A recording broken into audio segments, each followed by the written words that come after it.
hard Myka has tried throughout this entire journey, and the amount of effort she's put into this and helping as much as she can.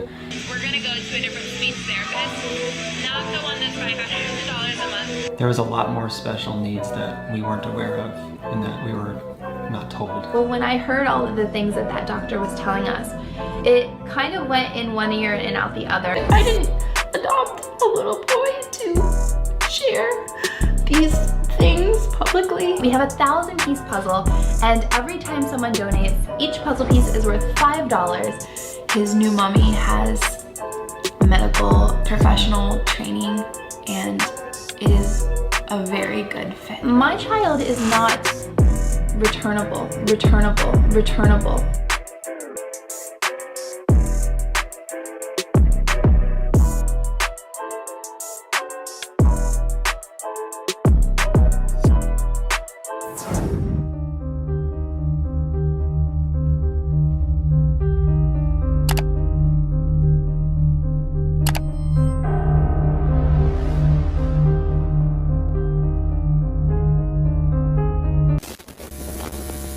Before we get into the video, please do not send hate to anybody mentioned in this video. All opinions are my own, and opinions are not facts. Hey, what's up, you guys? Welcome back to my channel. So today we're going to be talking about Myka and James Stauffer. They are family vloggers here on YouTube, and back in May of this year, they dropped a bomb on their viewers saying that they rehomed their adopted son that they got from China.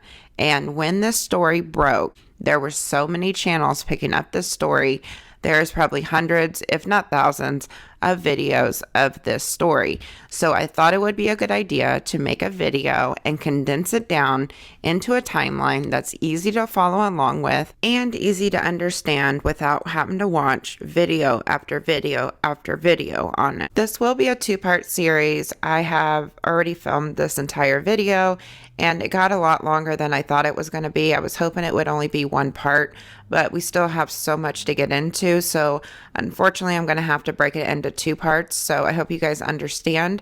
But if you're watching in the now, part 2 will be out in probably like a week or two. And if you're watching in the future, part 2 is linked in the description box down below. I will be sure to link it once the video comes out. This is going to be a new type of series that I'm starting on my channel. The stories can be old or new, but if you guys have any suggestions of anything you would like to see, I would love to hear from you. I want to give you guys content that you're going to enjoy, but I'm kind of looking for stories that were widely popular that may be hard to follow along with because there's so many videos out there on a particular story. So again, if you guys have any suggestions, please comment down below and I will definitely consider it. So I'm starting with the Stauffers because this was one story that grabbed my attention immediately. I had never even heard of this family, but as soon as I heard what they did, I was completely hooked. I was watching so many YouTube videos on this. I found so many amazing creators in the process, and I know a lot of you guys did too. And it was just something that grabbed like everybody's attention. This made like international news and everything else because they adopted from China. So before we get deep into the video, make sure you hit that like button and subscribe if you're new and turn on all post notifications so you don't miss any uploads in the future. Now, let's get into the video.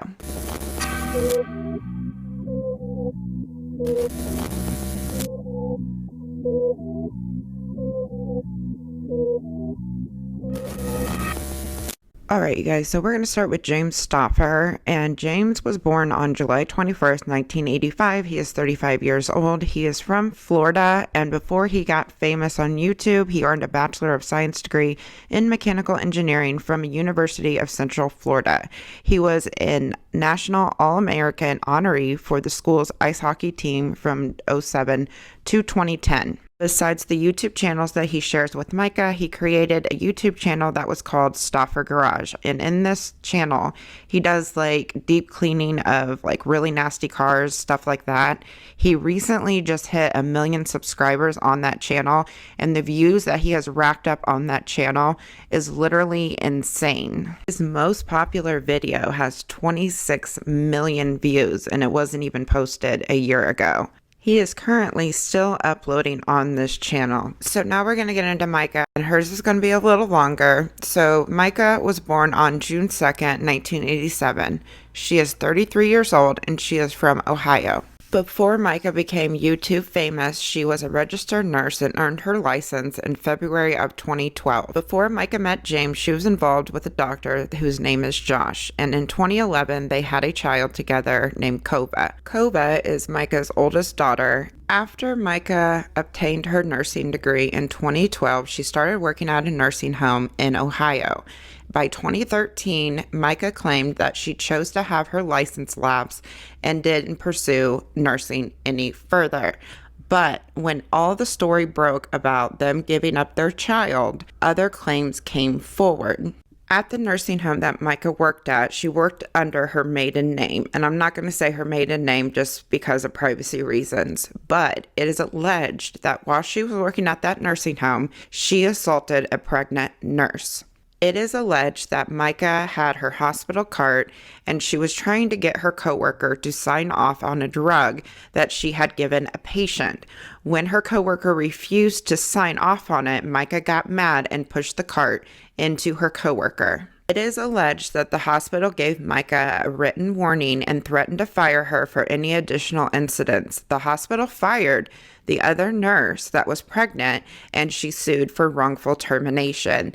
And there are like full court documents about this incident, and I will link them in the description box down below if you want to look into it further. But there has been no like real confirmation that this was 100% Myka, but I mean, the names match, and the hospital nurse has spoken to several channels confirming that it was Myka, so you can take with that what you will. So after all of that happened, Myka and Josh the doctor did not stay together. They ended up splitting up, and after they broke up, Myka met James on a dating app. All right, I had just broken up with Kova's father, and we were engaged, and I just realized I didn't really want to be in the dating scene. With a little girl, I knew that I wasn't able to go to the same places to meet different people because I was being a mom.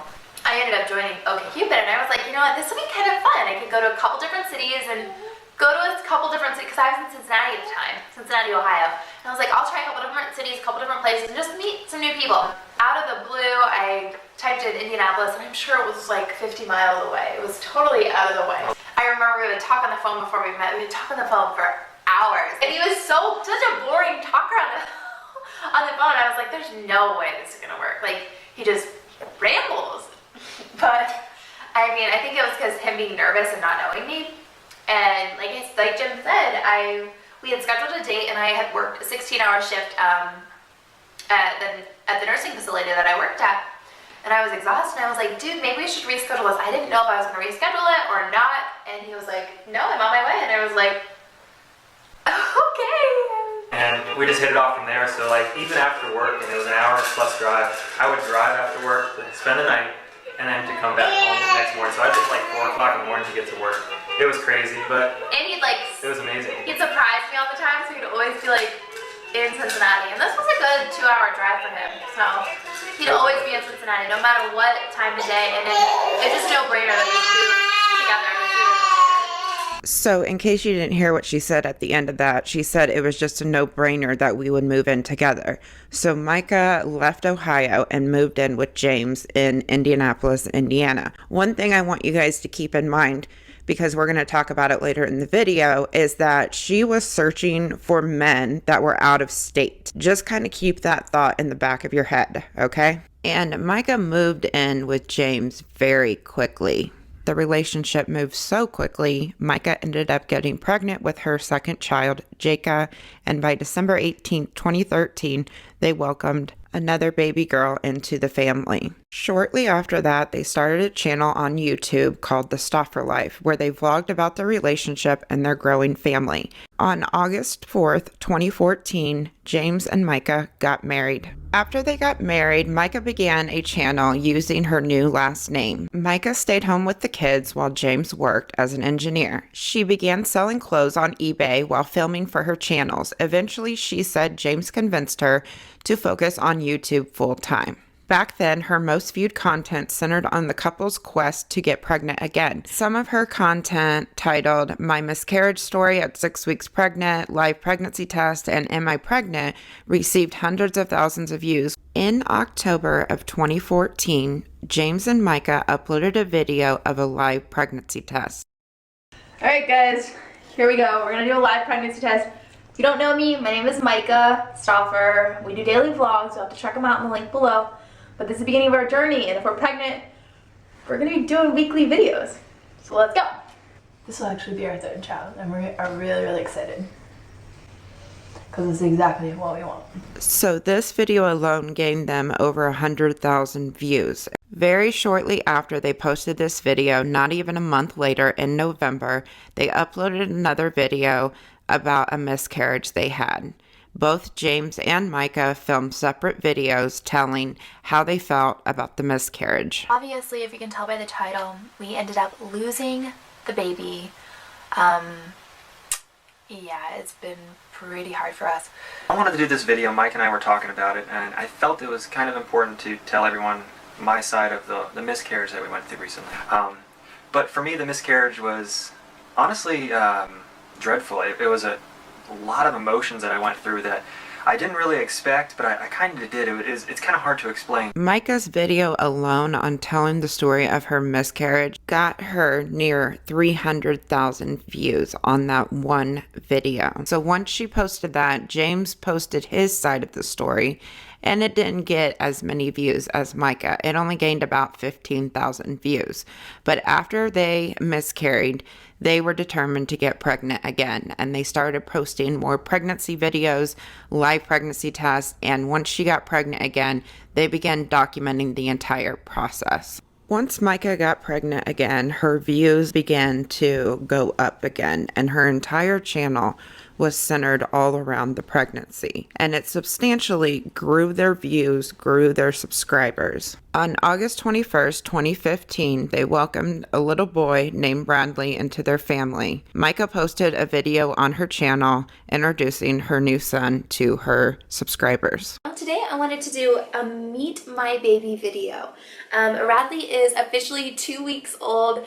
I know the time is going by so quickly. Typically this would be my 38-week pregnancy update, but instead I have little man, and I am so blessed to have him. He was born August 21st, and he weighed 6 pounds and 12 ounces, and he was 18 inches long. He has honestly been an amazing baby. They came off as a young, attractive couple dedicated to their kids and each other. Myka poured herself into decorating, cooking, and taking care of her children, while James was super dad and a devoted partner to Myka with endless energy for work and family. Myka has described him as, quote, the man of my dreams. From the outside looking in, they looked like the picture-perfect family. By 2016, Myka started homeschooling her children, and James started a car detailing channel named Stauffer Garage that we talked about earlier in the video. They sold their house in Indiana in 2016 and ended up moving back to Ohio. Former co-workers and neighbors have alleged that the couple was obsessed with money. They were obsessed with trying to get famous on YouTube. Their friends allege that they were so focused on trying to make it on YouTube, they studied the algorithm very closely so that they could see what type of videos were going to get them out there even more. So Myka did videos like being vegan, homeschooling your kids, stuff like that, because those topics were hitting the numbers that she was reaching for. Various people like friends, neighbors, co-workers allege that Myka isn't anything that you see on YouTube. It's all an act, and she's playing the part to get the views, the subscribers, and the fame. In a video that was uploaded on June 16th, 2016, Myka talked about how much money she made on YouTube, and I found these clips very interesting, so let's watch. So my channel took a little while. I would bring in like $50 extra, and then the 100, so it'd be like 150 one month, and then it would just start to kind of snowball. Then I got pregnant and my subscribers grew substantially. Once I realized, like, I hit 30,000 and I got my first big paid sponsor video that was more than $2,000 per sponsor. Then I had a $2,000 sponsored video plus my $500 plus my YouTube, my Stauffer life money. I mean, that was a good chunk of change for my channel. I was like blown away. I was like, I had no idea that YouTubers could make this much money. And for me, at that point in my channel, in my YouTube career, I felt like I was actually making progress. I was actually making it into a job, an income, and it was the coolest part. It's something that I absolutely love and I'm crazily passionate about, so it kind of worked out to my advantage. I'm super lucky. But YouTubers make their real hard money off of their sponsors, and that is how they kind of really turn this into an income. They turn this into a real full-blown job. Then I started hitting 40,000 subscribers, and I noticed that my sponsors would get higher and higher. These clips show that Myka knows what her niche is. She knows what she needs to be doing on her channel in order to become successful. This woman has made so much money off of sponsors if you look at her stuff today. I just found these clips really interesting. I mean, I know most YouTubers know what they have to do as far as their content goes, especially if they're a successful creator, but this was very early in Myka's career. They hadn't adopted from China yet. They hadn't had their 4th child biologically yet. And she knew that the pregnancy and the having kids was something that was driving her audience. On Myka's channel, she did a live stream. It was after they had adopted, but she made a comment in this live stream that I want to play for you guys because she kind of gives advice to YouTubers and what they need to look for as far as like topics and looking at the algorithm. And I found the statements in this live stream very interesting as well. So let's watch the clip of that live stream right now before we continue. Roll it.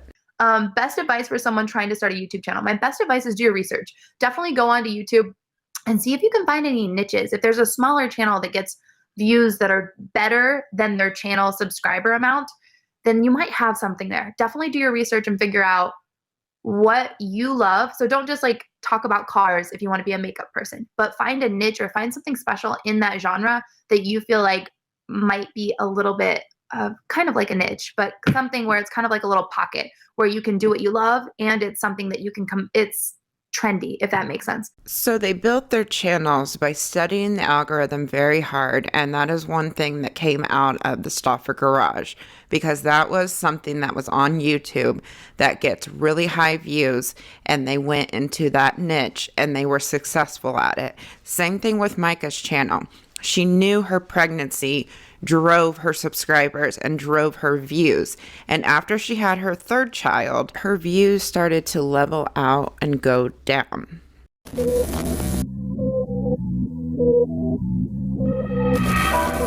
On July 6, 2016, Myka and James uploaded a video to the channel, and it was titled Big Announcement Baby Number 4.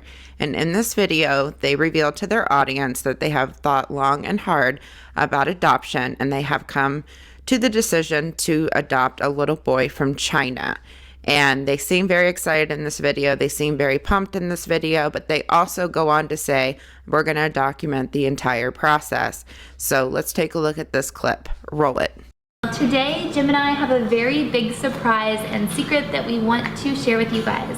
There has been something that we have been Hiding for about a month and we're really just so blessed and so excited to share with you guys.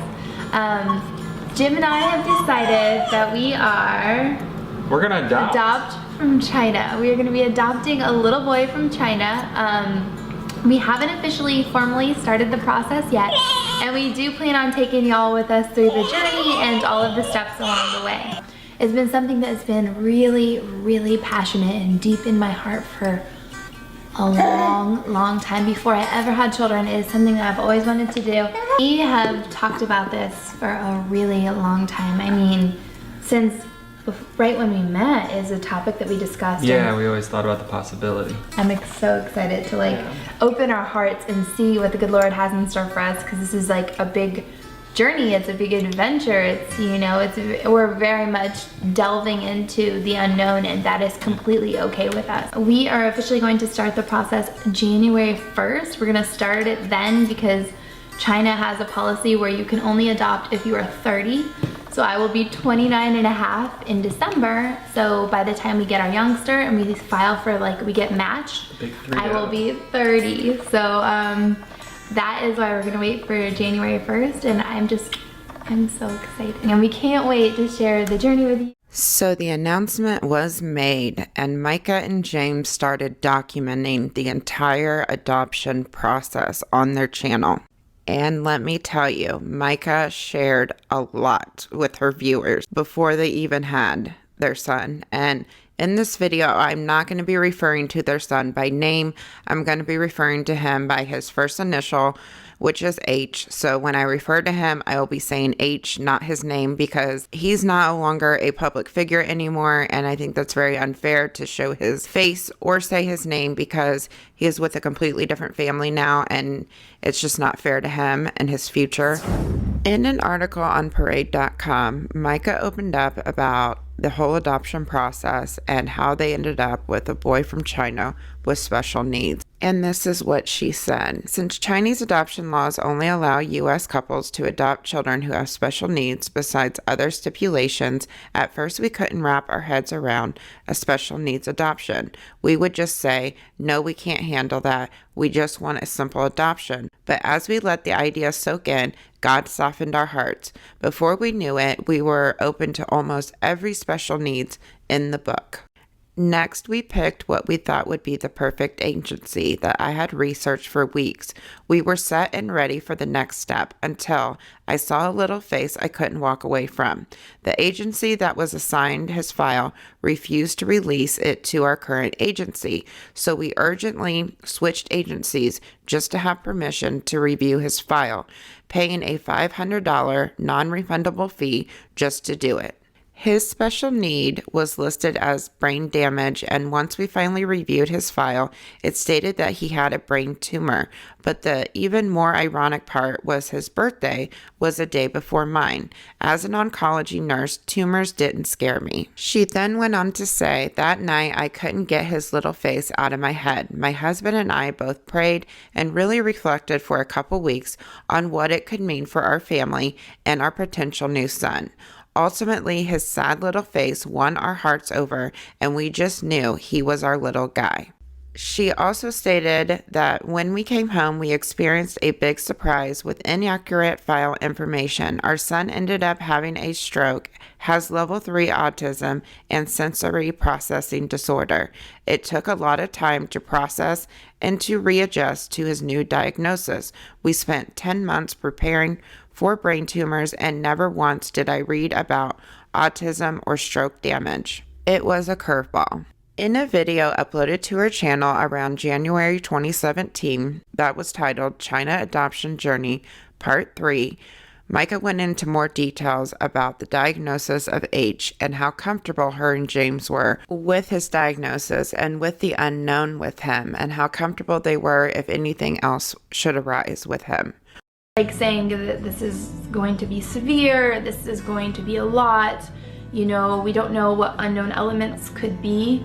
And for us, it was hard. It was hard to hear somebody say that, but for me, more than anything, I go from one diagnosis to a totally different diagnosis.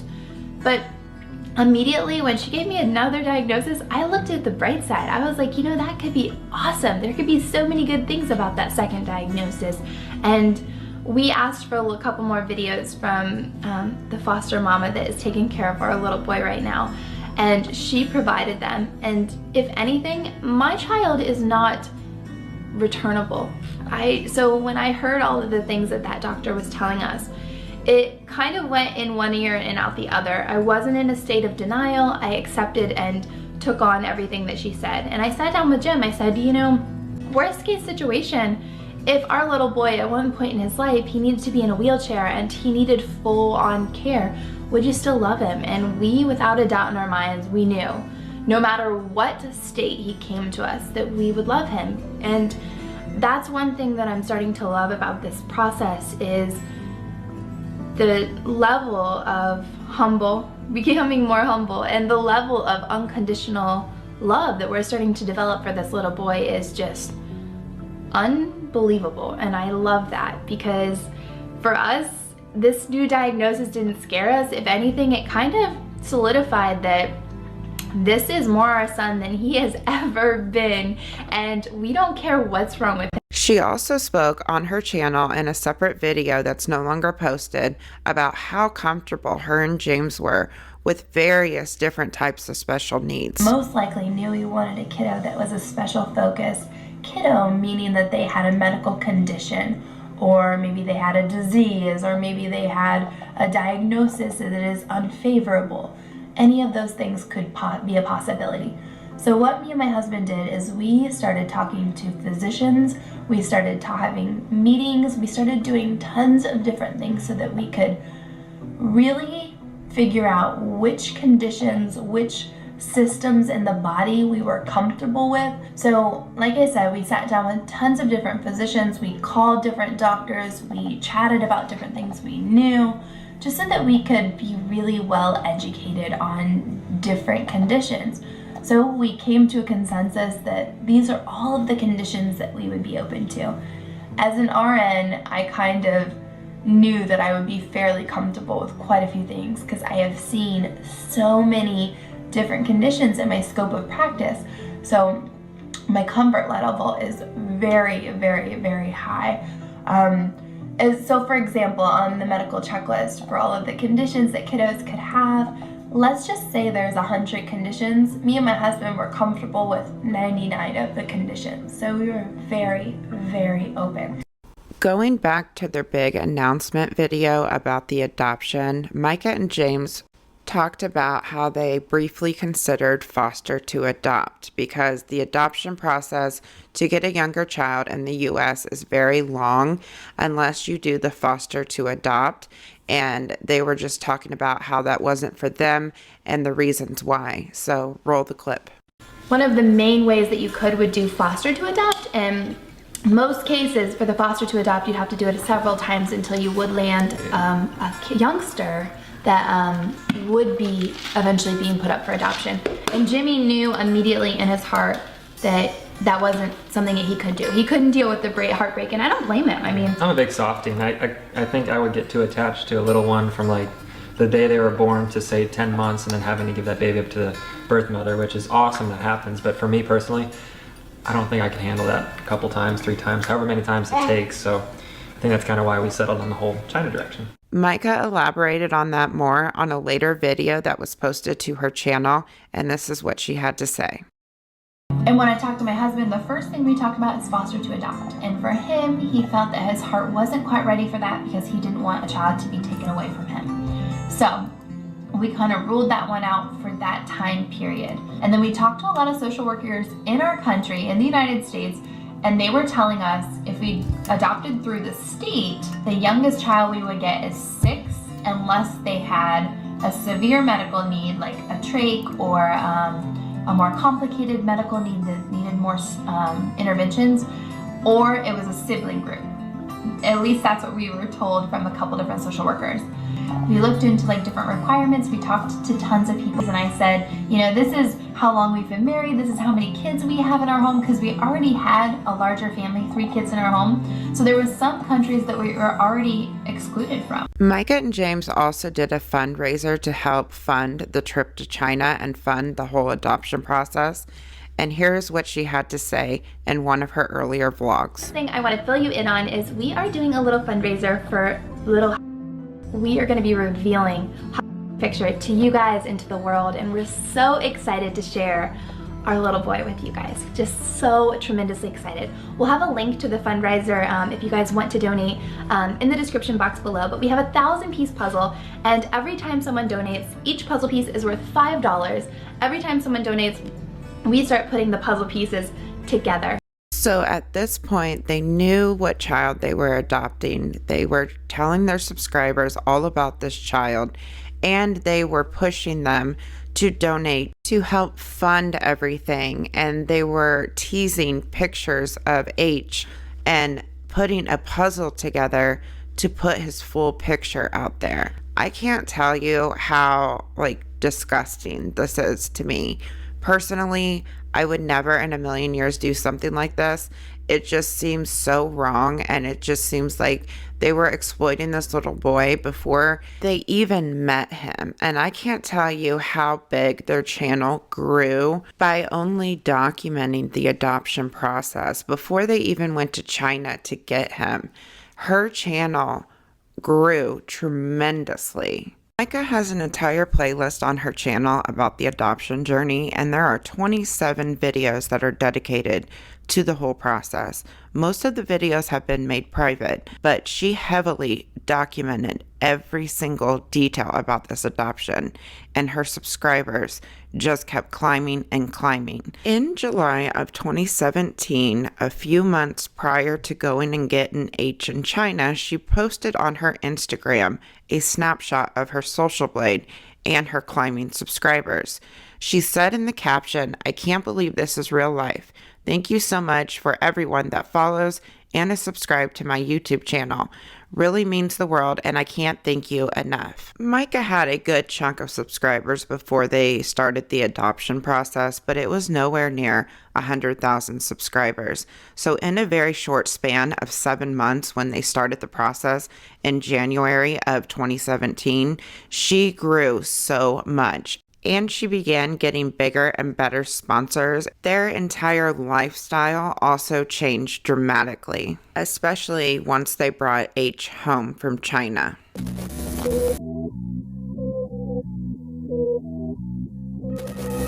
By October of 2017, they brought H home from China.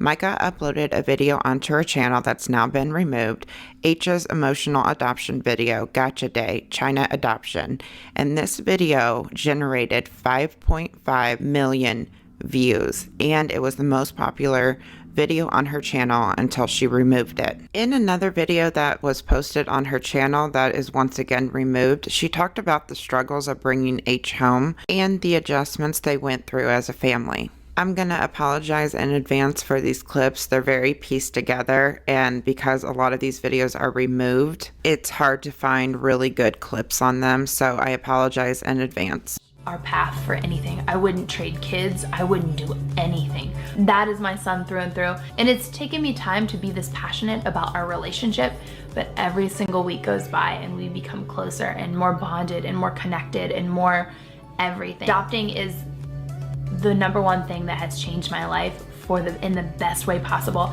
You couldn't pay me millions and millions of dollars to change my mind. The very first challenge that I experienced that I didn't expect to experience was rejection. If you've watched any of my old adoption videos, you've definitely heard me talk to you guys about this before, but I was super rejected to the point where I didn't expect it. It wasn't consciously. It wasn't like, I'm only gonna adopt you because you fit the mold like this, or this is who I perceive you to be. No, it just happened. With every picture and every video, it started to just build and happen. And when I met him, he was nothing like my perception. He got Huxley's papers. They said he was developmentally on track, so I wasn't super worried about it, but I wanted to prepare myself for what could be. Obviously, it's really hard to prepare yourself for a developmental delay, and I didn't know that. This challenge was splitting time with siblings and understanding where everyone's role was and how everyone would treat their new sibling. Radley very much disliked Huxley because when Huxley came home, he would bite, pinch, hit. He would do really, really mean things to Radley, but to no one else.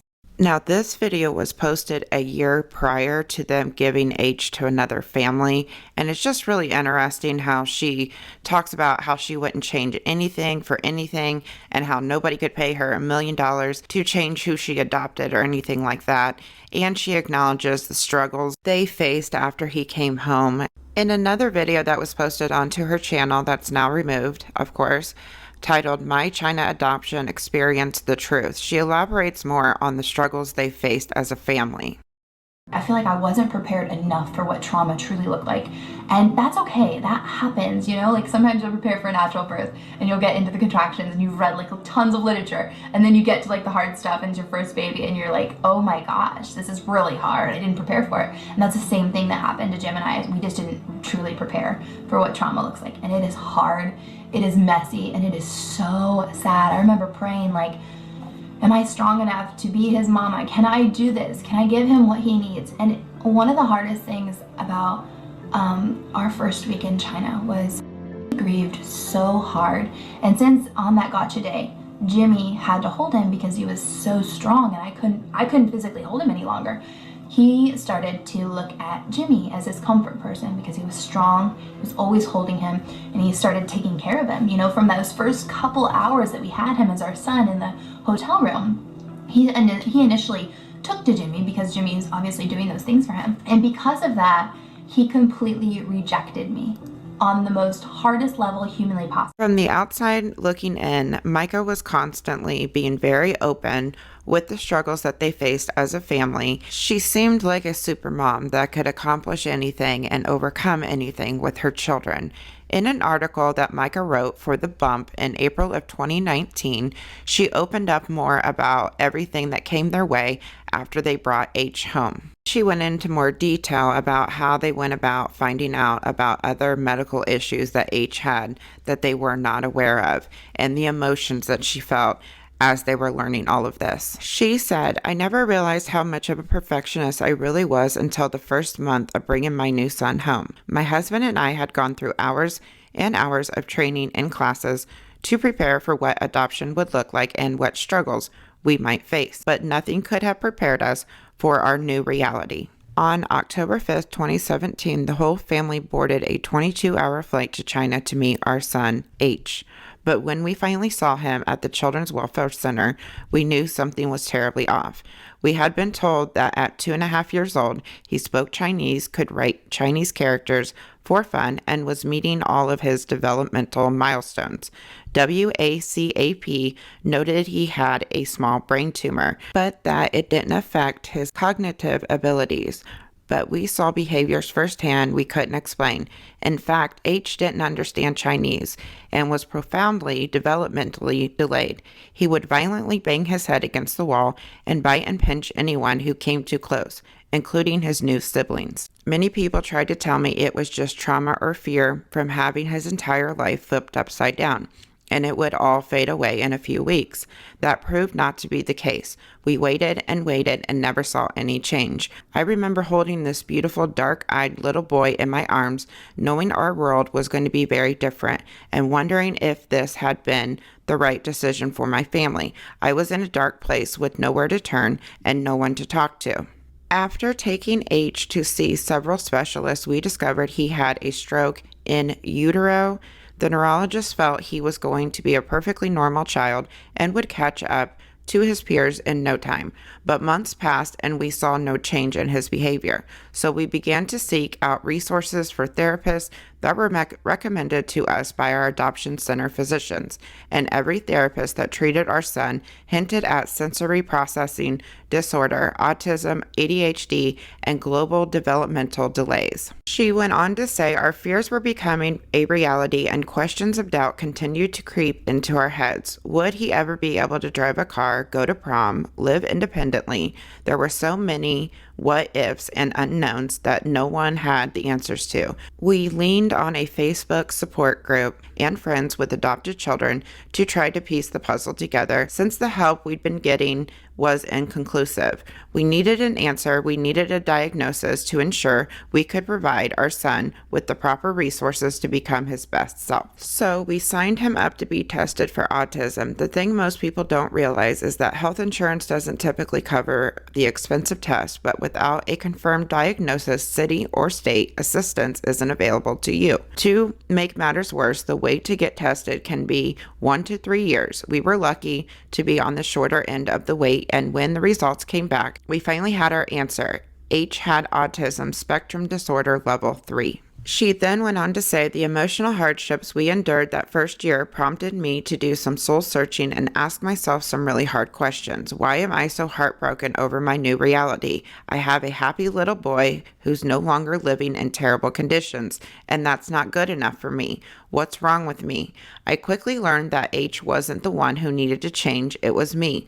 One of the most incredible lessons my autistic son has taught me is to see the beauty in life. He showed me that stems, spins, and flaps aren't such a bad thing. They serve their purpose in a unique and beautiful way. He taught me to quit giving a about what other people think. When people stare at you and judge your parenting skills, you have to learn to let those horrible looks and mean words roll right off your shoulder.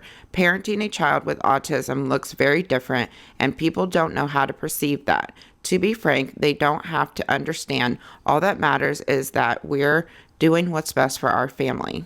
And then she went on to say, we still have some hard days. I still seek guidance and ask for help. And sometimes I still break down in tears. But the one thing I know for sure is that H doesn't go a day without being endlessly loved. Adoption is love. It takes a lot of grit, sweat, and tears, but it's so worth it in the end. Even if your ending looks different than you had planned, just remember, different isn't a bad thing. It's expected to have up and down emotions. It's expected to question yourself about things like this. I even think it's expected to question whether or not you made the right decision for your family. I get all of that. That is all perfectly clear. But when you make the decision to adopt a child, that decision is a lifelong decision, especially if you make the decision to adopt a child with special needs. And from the videos that Myka had posted on this, it seems that her and James were well aware of all the obstacles that might be ahead with them by adopting this little boy. And now that we know what actually happened with everything, it makes you think, was this all an act or was it not? Did they really go through a lot of struggles and didn't know what to do? Was she not strong enough to handle being a mom of a child with so many medical issues? Or was this adoption all about views, money, and growing a business on YouTube? One thing that's very crystal clear is Myka and James grew their YouTube channels tremendously off of this adoption. Once they adopted H, Myka started getting so many sponsors from anywhere ranging from Giraffe laundry detergent to Fabletics. They were making a lot of money off of their adoption story. One clip that enrages a lot of people, including me, is Myka was talking about H's therapy, and she was talking about how expensive it was. And while she's talking about how expensive it was, she's wearing like a $6,500 bracelet. This is the clip I'm talking about. Roll it. I'm excited to see what happens. We're going to go to a different speech therapist, not the one that's $500 a month, but we're going to go to the one that's like $70 for 30 minutes. And he starts preschool too, so you'll get therapy there, so it'll all work out. Also, the year leading up to them giving H to another family, the picture-perfect picture that Myka and James had painted for their audience was starting to slip. Myka was showing her viewers of the troubles that they were having with H and how she was handling things. Look at my eyes. We don't bite. Biting is not nice. Look at my eyes. No bite. I know you want squeezes on your arm, but look at me. You don't bite the teacher. That's not nice. Do you want squeeze? Squeeze, squeeze, squeeze, squeeze. Look at my eyes. You still do not bite the teacher. That's not nice.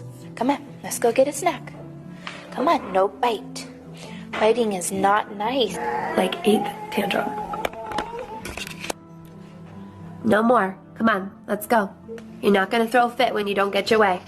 That's not okay. Let's go. Are you done fitting? Are you done? Are you all done?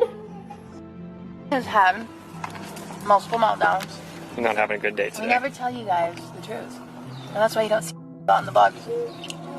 He's probably having a meltdown. Are you done? He's just Are you having a over bad yourself? day. He's a grumpy day today. They also openly admitted that they treat H a little differently at bedtime, and this clip shows James explaining why.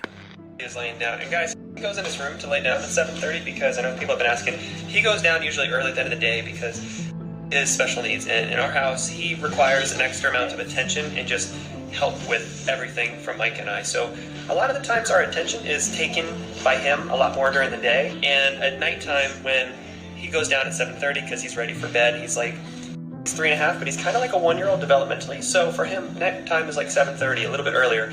And then we let the other kids stay up a couple extra hours just to hang out in our bedroom, watch a movie, and just kind of get that mom and dad time that, kind of takes during the day. And it's not that we don't love or that it's not as special, but all day long, he needs just a little bit more attention.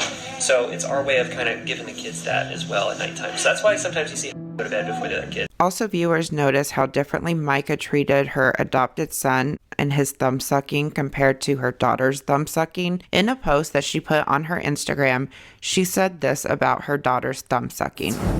Myka had posted on her Instagram back in March 31st, 2015, a picture of her daughter that said, "I hope she never stops sucking her thumb." And then somebody replied some things to her and she replied back to them. And this is what she said. She doesn't do it in public, so I'm not worried about it. I love it and will be sad when she stops. That was the first thing in her baby life I fell in love with. And then she also went on to say, I don't want to stop her. I want her to do it on her own time, especially in her situation with living in a split home.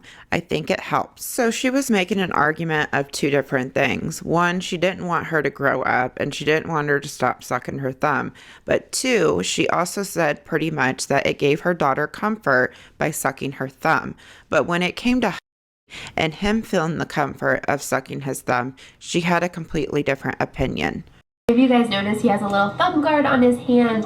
Per our dentist's request, he recommended that we probably should get that, or he might need some surgeries in the future, which I definitely am not pro-surgery, so if I can prevent it, I will try my best. That was a big comfort item of his. He sucks his thumb quite a bit, so we've been trying to do lots of back rubs and different things like that to help and give him a new comfort item. In my personal opinion, it's not a big deal to put a thumb guard on your child, especially if they have a habit of sucking their thumb a lot, because it can lead to dental issues and stuff like that, and you can grow an attachment and not ever let the habit go. I get all of that, but he's an autistic child and finds comfort in his own thumb, and I feel like that's something that shouldn't have been taken away from him like that quick, but that is her decision as a parent. What I do have a major problem with is a video that was posted on their channel of H having duct tape on his hand with like a fake hand attached to his arm. That's where my major problem lies with it. This is not proper treatment of trying to get your child to stop sucking their thumb. I don't understand why the thumb guard that they bought for him isn't on his hand in this video. It's very, very strange. And his entire hand, if you can see in this picture, is duct taped. Not just a little bit, the entire hand is duct taped. So viewers were catching on to these small little details, how H was treated differently than the biological children in the house. In one of her more recent Instagram posts before they gave H to another family, she had said in the caption, "This adoption hasn't been the easiest ride. We have had so many bumps along the way, but it's by far one of my favorite journeys I've ever embarked on, and I love everything about this little boy and wouldn't trade him for anything." Myka constantly stressed to her viewers that the adoption was the best experience of her life and that she would never give up her son for anything in the world. On November 6, 2018, roughly a year after they got H from China, Myka uploaded a video onto her channel titled Live Pregnancy Test Result, Pregnancy Test Reaction. The thumbnail hinted at another pregnancy that they weren't expecting.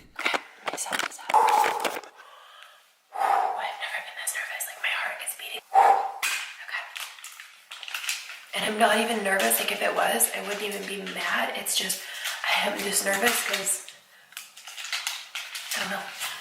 I have no idea why I'm nervous. Like I'm gonna like cry just thinking about this. Okay. Oh my God.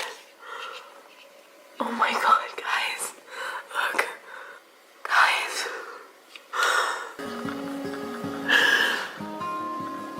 I can't believe it right now.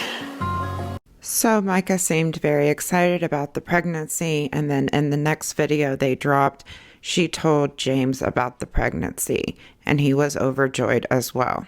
They documented the entire pregnancy on her channel, of course, and on July 1st, 2019, Myka gave birth to a baby boy named Onyx. They uploaded a video to their channel that was titled 24 Hours with a Newborn, Meet Our New Baby. He just woke up, had his morning feeding, and he also just got dressed.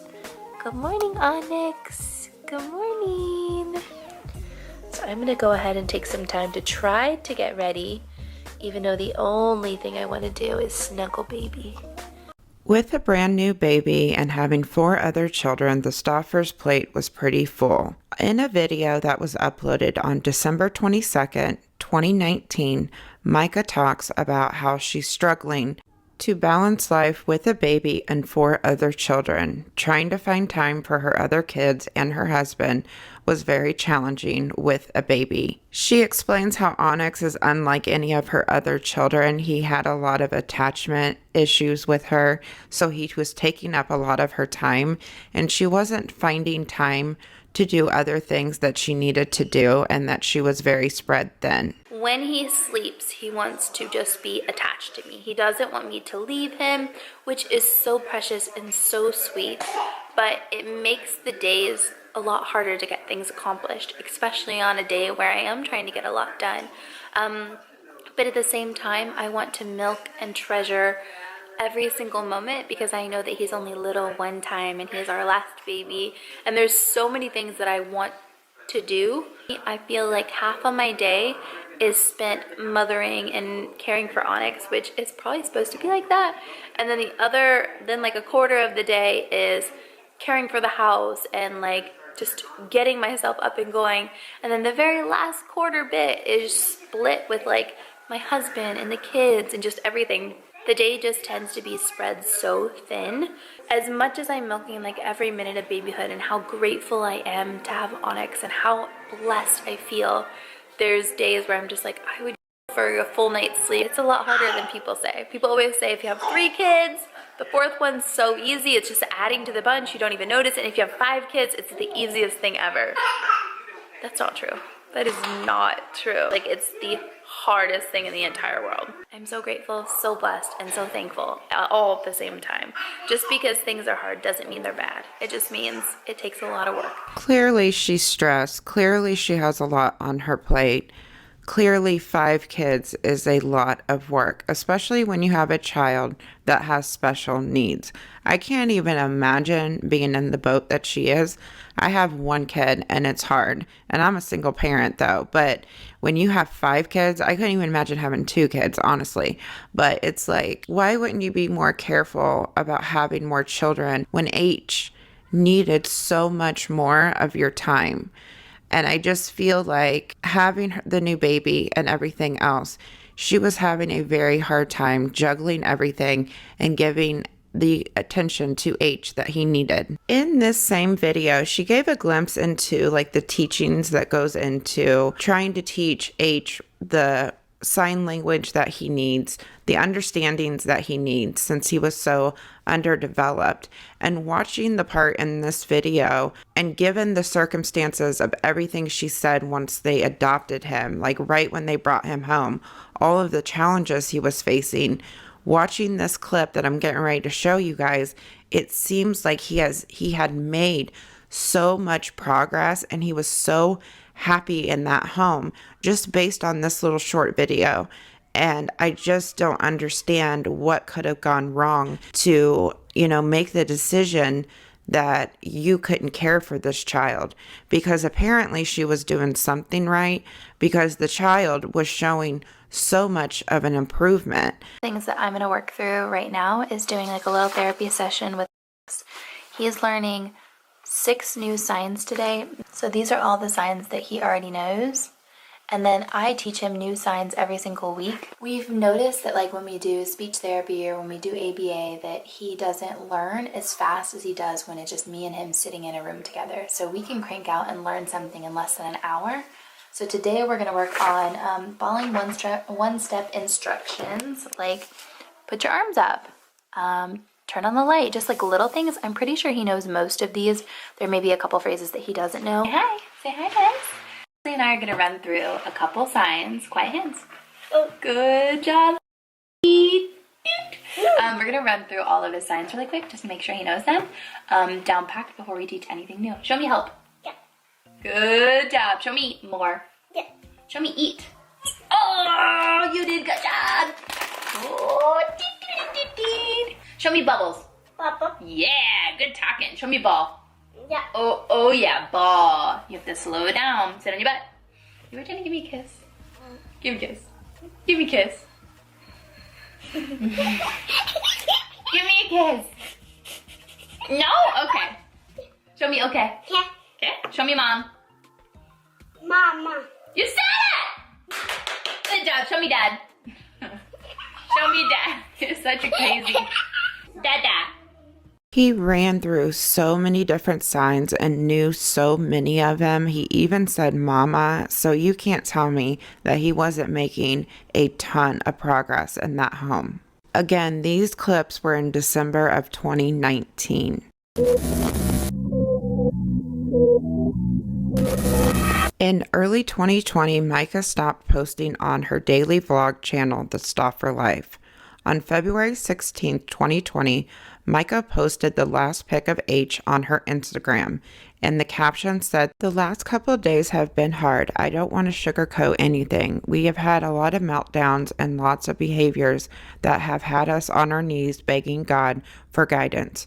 On social media and YouTube, we rarely show the behaviors or the hard stuff because we tried our best to respect our son's privacy and dignity. We have hard days, lots of them. I wish autism and adoption trauma had a manual to direct you through it all." On March 23rd, Myka posted an old picture of H, and this is what it said.